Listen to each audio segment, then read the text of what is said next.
On this episode of RC Kicks, we're finally building this beautiful looking thing, the MST CFX-W J45C. Oh God, names, oh with the names.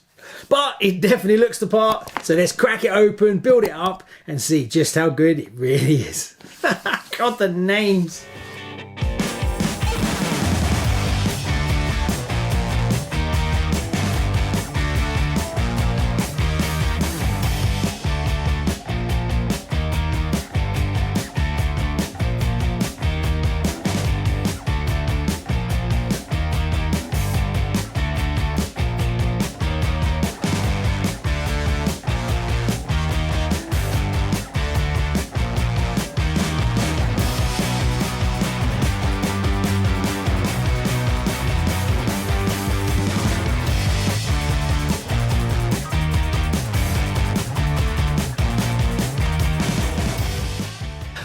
Welcome to RC Kicks. On today's show, well, I finally get around to building a kit I've really been looking forward to, but other things have been jumping in the way, and it's this, the MST Max Speed Technology. What a great name.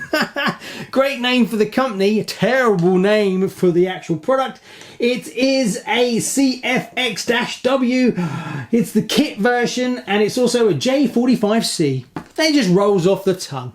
Anyway, so now this is a sponsored build by Keith Baldwin, who has sent this to me. He has one and he loved it and he wanted to show you all this kit, and I have to say it's a looker. The body looks stunning, and after laying out all the bits and pieces, it kind of reminds me very much of how you build a Schumacher. So if you've built a Schumacher racing kit, you get parts bag 1, 2, 3, 4, 5, 6 and you just work your way through it, and it actually tells you in this manual, and the manual's this way, not this way, which again is another, I guess it shows you more of a layout and it's much bigger. Layout of the manual is excellent from that point of view, and the parts seem beautiful.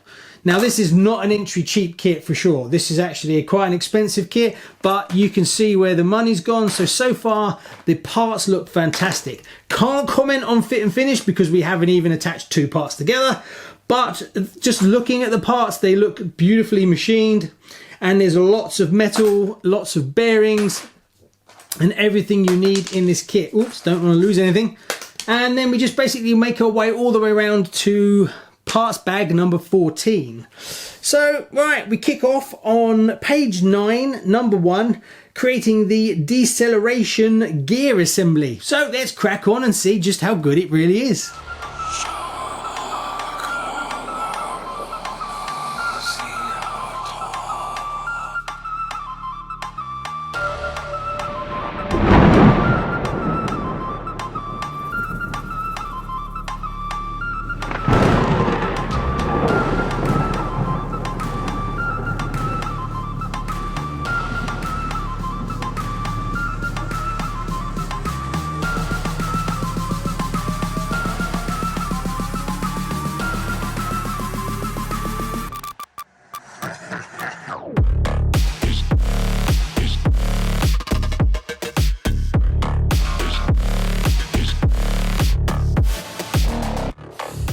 So we're making a start on the transmission, and it's a lovely one at that. It's fitted with the deceleration gear assembly, which is a lovely way of being able to drive very smoothly, very slowly.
It's great to see this kit has a slipper clutch in it. That should help protect your driveline when things get a bit rough.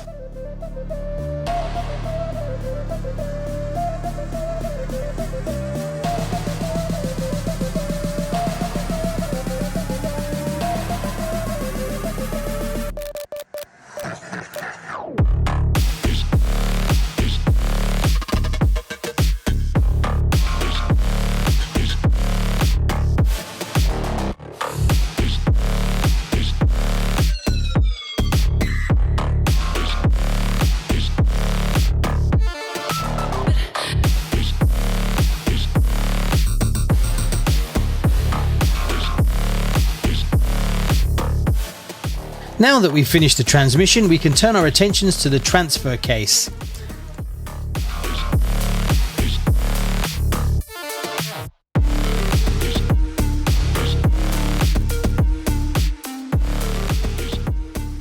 So we finished the transmission and the transfer case, and what did I find? Well, I made a list of the things that cropped up, and I'll go over them because sometimes I'm building them and I think, oh, I must remember to say that, and I forget. So I actually made a list this time. So we kick off. The first one is the screw size that you use. It doesn't actually say in each step what the screws are by like the way Tamiya does it, where you actually line it up. It's actually at the beginning of the whole stage. So you have to reference back and forth. A little bit of a pain, but they're still there.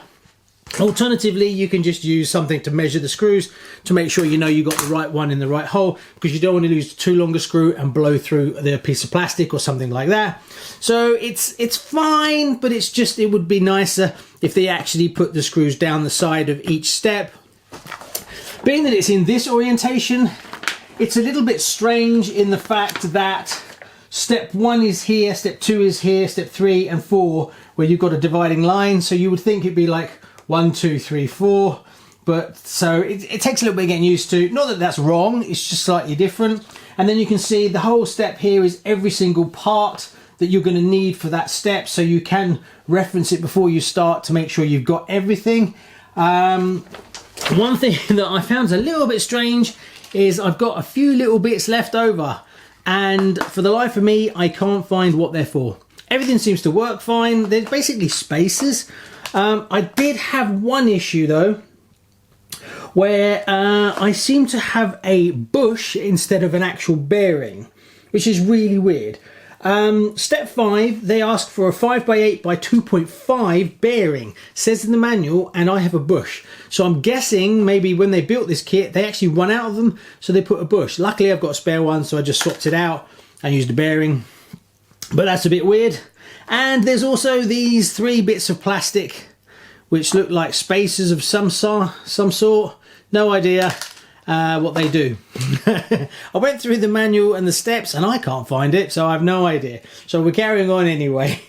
Everything seems to work exactly as it should, and I don't have any issues, so we'll just go with it. Unless they're left over from something else, I honestly don't know. Or maybe it references them much later on in a different part, possibly.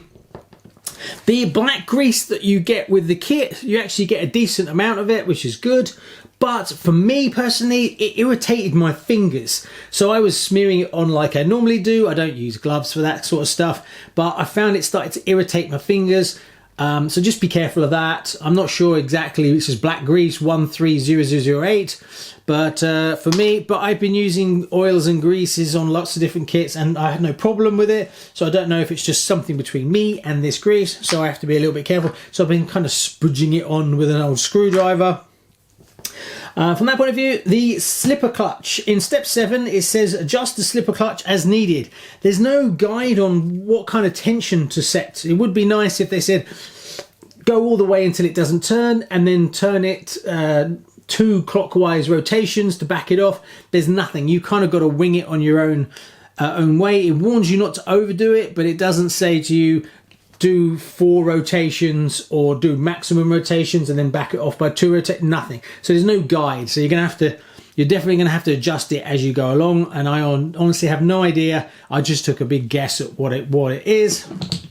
From that point of view, what else? Can't see the pinion. Now that was a really weird one. When you fit the motor, I've currently got a Crawler 55 turn motor in it, but I've got a Hobby Wing Fusion coming, so I'll have to go back and fit this, but it hasn't turned up and I didn't want to stop making the kit, building the kit. When you put it in and you bolt it down, you normally look at the pinion and spur and make sure you get the mesh to be not maximum compression, but to give yourself a bit of space to make it that it doesn't wear so much and it moves freely. The problem is you cannot visually reference it because it's down inside. So the only thing I could come up with is using the old paper technique, where you basically put the paper on the top, you mush it together, and the paper puts a small enough barrier between the two, and then you lock it down, and then when you rotate them, the paper comes out again because it's been smushed between the pinion and the spur, and that gives you enough of a gap. And when I tested it, it does run pretty smooth. I must admit, it seems to be okay, but there's no way to visually check that without dismantling it. Bit odd, but hey, that's the way it is, and you can get around it, and it seemed to work okay with a bit of paper. That's pretty much everything. Now we move on to, where did we get to? I think it's parts bag 4, frame rails. So we're now kicking off building the actual chassis. So let's crack on and get it done.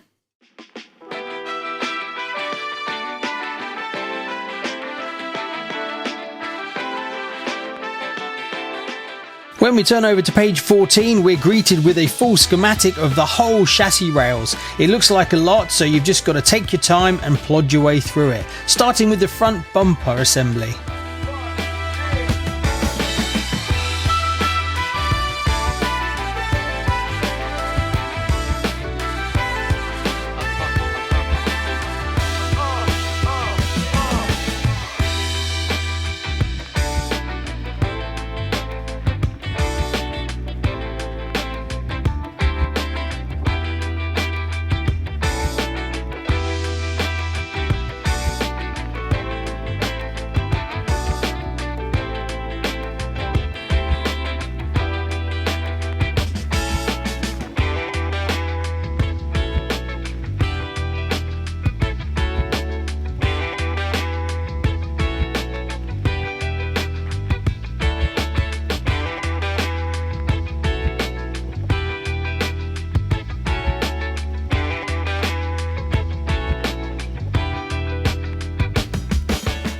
You can remove the plastic shock plates and replace them with some aluminium ones. These are £21.65 plus taxes for 2, and you're going to need 2 sets.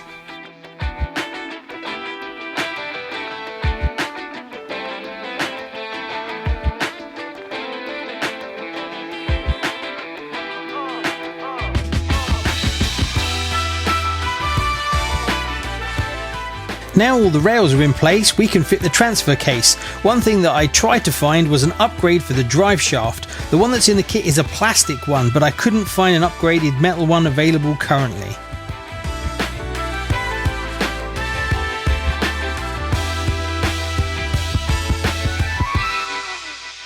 Right, it's starting to look like a 4x4. Look at those beautiful chassis, absolutely stunning. Couple of gotchas, be careful, and one of them got me. The uprights have an A and a B stamped on them. Make sure you get A on the right side and B on the right side. Otherwise, like me, you'll be taking them off, turning them around and putting them back on again. Yeah. And it's even written on them as well, and it's in the manual, so yeah, just don't be stupid like me. The other one is not really in the manual, but it's one that will catch you out. The rear uprights, the front 2 bolts have captive nuts behind them, but if you install the battery basket first, it gets in the way and you will do up all the bolts for the battery basket and then realize you have no access to do the nuts up for the rear uprights. So fit the rear uprights first, make sure they're nice and tight, and then fit the basket afterwards. The way that I did the basket as well, don't just slide it in, that doesn't really work. You've got to kind of drop in the rear because the front 2 are outside of the rails, so you can't just slide it in. Apart from that, it's all coming together exactly as it should do. I've got 2 screws left over, so I need to go back and check to see what they are. But apart from that, we're doing well. Now we move on to stage 4, which is the links. So let's keep going.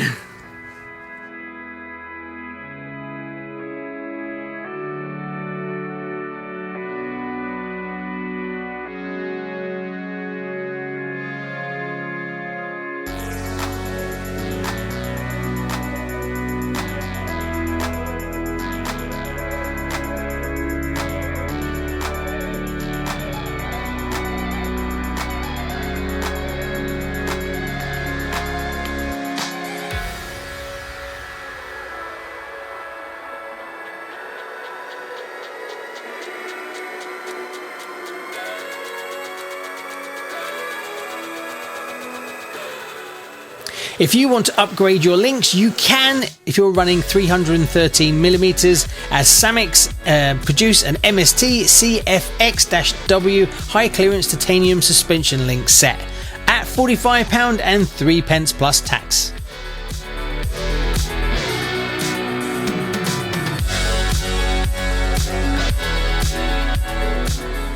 You can pick up a nice simple armour guard that goes on the underside of the chassis. That's going to cost you £12.60.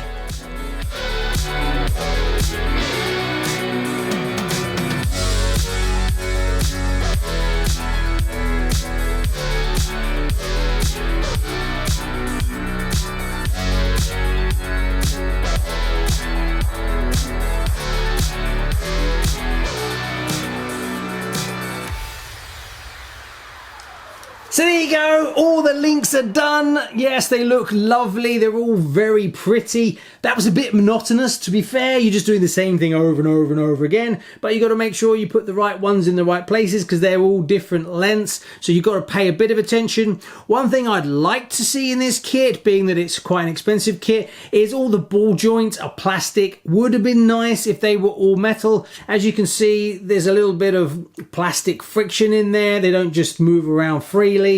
So that was something that would probably want to upgrade at some point, and these plastic ones will just wear a little bit. So yeah, that would be nice to see if they were going to upgrade the kit a little bit. Definitely nice metal ball joints would be a better way to go. One thing I did notice that I'd like to see is it's a strange one. It's like they did something that extra, but it doesn't really benefit. It actually causes more problems, and that's it. In the bags you get, they actually compartmentalize every single thing in its own little section in a bag, which means when you've got to cut it all out, you've got to cut them all out individually. It's very easy to like ping a screw away. The bigger things are easy, it's not a problem. It's like the screws, they'll separate 5 screws into one little tube in the bag, but it's almost like they're shrink wrapped, so getting them out is a real fight, and it can take you 5 minutes just to get a couple of screws out. So I don't like that. And that must have been a lot more work for them to sort of stamp them all into those places in the bag. It'd be better if they just put them all in one bag, because once you take it out, you put it all in one dish anyway. So it's like they're doing more work and they're actually making you do more work. So that should just go. That's pretty much it so far. Now we move on to the dampers. Yay, dampers, my favourite. Done one, done a million. So let's see how good the dampers are. So we crack on and move on to parts bag 6. So let's see how good the dampers are.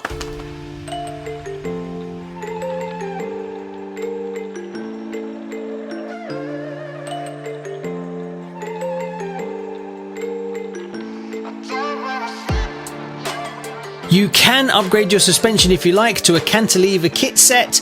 That's going to cost you £48.49.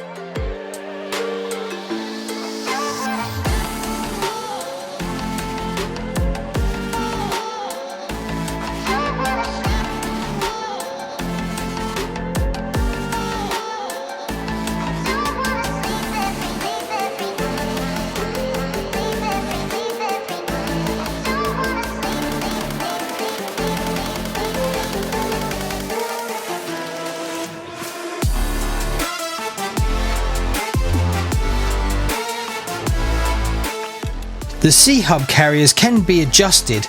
You can set them from a 0 degrees to 10 degrees as the default to a maximum of 20 degrees. As this is the assembly kit, it comes included with the CVD axle metal drive shafts.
You don't have to center your servo at this point. You can wait until the end. You have full access to it.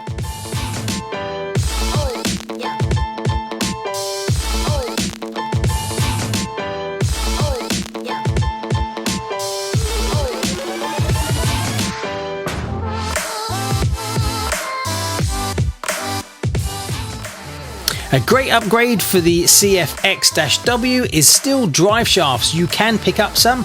They're 99 to 119 millimeters and they're black.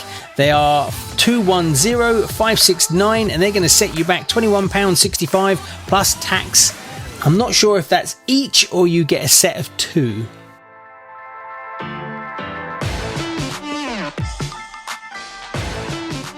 If you've upgraded your links, you may want to upgrade your mounting points. You can pick up some aluminium suspension link mounts for the MST CFX-W at £13.85 plus taxes for two. You're going to need quite a few of them.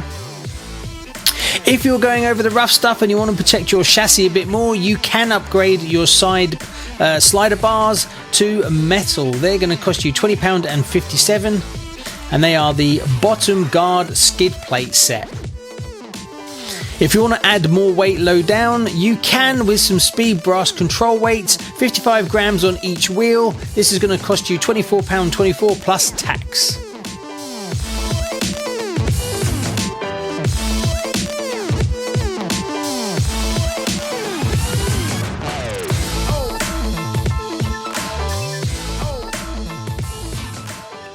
So there you go, we've built the chassis. What did I think? Well, yeah, a nice build. I wouldn't say it's a build that you want to jump into for your first one ever, but if you've done one or two, there's no reason why you won't be able to build this at all.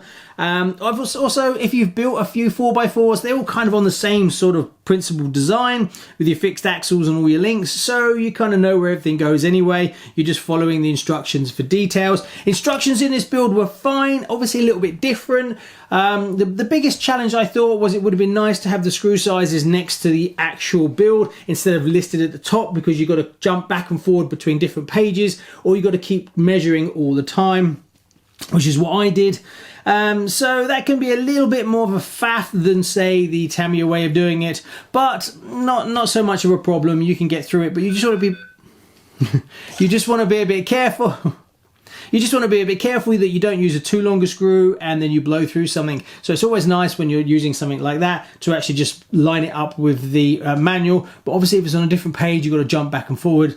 So from that point of view, some things I've still got left to do. The shocks, they're dual rate shocks and springs. Unfortunately, I missed it in the manual and I've put the hard ones at the top, soft at the bottom. Apparently they're supposed to be the other way around. So off camera, I'm going to go and swap those over, but it's no big deal really. It'll take me like 10 minutes.